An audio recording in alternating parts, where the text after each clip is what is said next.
Hi, in this video we will talk about Kubernetes service accounts. So let's talk about service accounts in terms of access control, specifically how service accounts, roles, role bindings, and RBAC work together.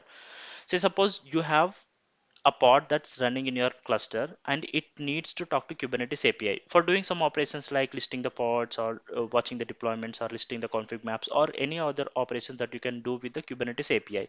And for doing these operations from a pod, we can use the service account. So generally, when we create a pod in Kubernetes cluster, it gets the default service account assigned, but by default, it will not have any permissions. So we can, if we want, we can assign the permissions to the default service account, or we can even create the new service account with the new set of permissions and assign it to a pod, so that pod will gain the access to interact to the Kubernetes API server for doing any kind of operations. And once we create the service account, these permissions can be added from the role. So the role basically contains a set of permissions like listing the pods or getting the config maps or watching the deployments or any other activity. And moreover, these roles are namespace specific, and this role can be assigned to the service account by using role binding. So this role binding technically connects the dots of the service accounts and the role, so that service account will gain the access whatever the permission set that we provided in the role. So let's say for example, the flow is like service account is assigned to a pod, and the role defines the what actions are allowed, and role binding connects the service accounts and roles. So that is how the flow is. Now let's take a look at the demo.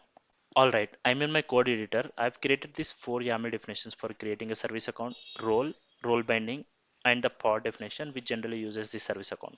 So as I said, this service account will not contain the any permissions by default, and the permissions can be provided in the role, and this role can be assigned to this service account by using role binding. So let's talk about this YAML definition first, and later we'll jump on to these three YAML definitions.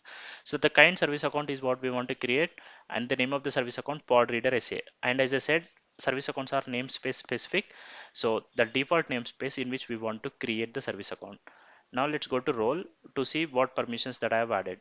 So my role name is pod reader role, and as you can see, the API version is different. And in this API version is different, and for role and role binding, the API version is different. Now my role name is this one, and namespace is default namespace. API group is this one, which signifies the core API group, and resources pods. So as of now, I'm giving permissions only on pods. If you want, we can give deployments with the comma separated. Since it is a list, we can give comma separated permissions. So we can give deployments, services, and config maps, all other stuff. And the verbs, the list of permissions. I'm only giving read permissions like get, list, watch permissions. So the role, whatever it is assigned to the service account, will only gain the access on the pods to do these three operations. Now let's take a look at the role binding. And as I said, it connects the dots for service account role. Now the role binding name is this one, pod reader binding. Namespace is default in which we want to create this binding. And as you can see, subject, the service account, kind is service account, we want to bind. Name of the service account, pod reader SA. If you see, pod reader SA. Now namespace is default and role different. So this service account, to this service account we want to assign the role pod reader. So if you see, the role name is pod reader role. So that is the like a role that we are assigning to this service account. And the API group is core API group, which is this one. As you can see, this is our API group.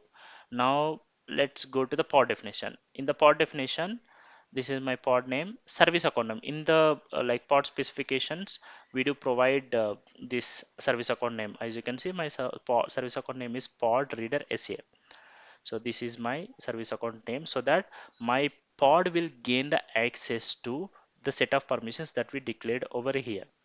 So let's go ahead and create these four YAML definitions. I'll switch to my terminal. Okay, so let me do this one. Okay, we have got these four YAML definitions. So let me create first service account first, kubectl apply hyphen f sa dot yml. Okay, service account is created. Let me do kubectl get sa. SA is short form of the service account. So we can use service account or SA, both will work. So this is my service account, or we can even do get SA. It will list all the service accounts. So as you can see, as I said in the introduction, by default, every namespace or every Kubernetes cluster will have the default service account created. Now if I do kubectl describe service account.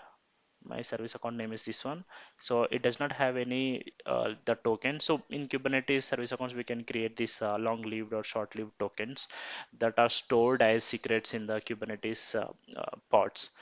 So and name of the service account is this one, default namespace. Now let's go ahead and create the role kubectl apply hyphen f role.yml. Okay, our role is created. Now let me go ahead and kubectl describe. Yeah, if you see, it has permissions for pods on these verbs. Now namespace is default, role name is this one. Let's go ahead and create the role binding kubectl apply hyphen f role hyphen binding dot yml. Our role binding is also created. So let me go ahead and describe it. Describe role binding. Oops, I should be removing this one if I'm giving like this the entire one. So our role binding name is this one, and it is binded to the service account pod reader SA. Namespace is default one. So that means we are sure that okay, our role is now assigned to the service account, meaning our service account got set of permissions that we declared in this role. Now whatever the service account, whatever the pod that has this service account assigned, then we'll gain the access to the Kube API server to do those three operations that we declared in the verbs like this one on the pod resources. I'll go ahead and create the pod kubectl apply hyphen f SCA pod, I think. Yeah, the name is SCA pod. Yeah. So let me describe it. kubectl describe pod. I'll do this. Okay. So container ID, image ID, everything is good, and the secrets. It is mounted to this path. You can get the token printed by using kubectl exec command, so which is in this path secrets kubernetes.io service account, so service account token. So I'll just do this command for by using kubectl exec command. So kubectl exec, our pod name is this one hyphen c hyphen c, our container name is curl and hyphen hyphen. I want to run this command, so I just use this command.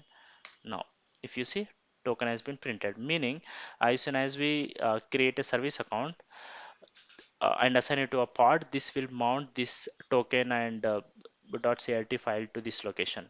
So that is how the service accounts works. Now like if your container has kubectl command line tool installed, you can interact with the Kubernetes API server to do any kind of operations within the Kubernetes cluster. Like you can create the additional pods from this pod itself, or you can interact with the config maps and update them, or you can watch deployments or update deployments or create services. You can do all kind of operations based on the permission set that is assigned to this service accounts that comes from the role. Now apart from that, we can also use these service accounts to connect with third party services. Like we can interact with the AWS if our Kubernetes cluster is in EKS, or we can interact with Azure services or GCP services similar to the way we interact with the AWS services, or we can even interact with other third-party services as well, like interacting with any other third-party integration tool, CI/CD tool like Jenkins or other tools. And additionally, we can also use these service accounts to interact with the resources that are in other namespace. Like the pods that are running in the namespace A will be able to interact with the services that are in the namespace B. So that's all about these service accounts. Thanks for watching.